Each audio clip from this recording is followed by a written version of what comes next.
Бұл орманда болған оқиға еді. Ашық алаңқайда кіп-кішкентай ескі үйшік тұрған.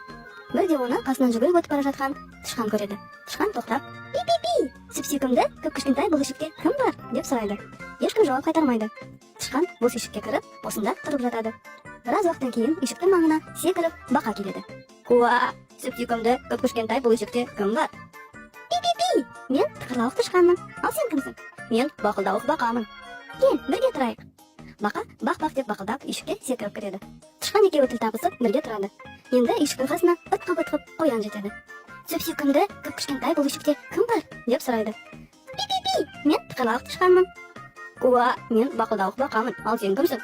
«Мен қорқақ қоянмын». «Кел, бірге тұрайық». Қоян да үйшікке кіреді. Осылай үшеуі бірге өмір сүре бастайды. Алыстан бұл үйшікті түлкі көреді.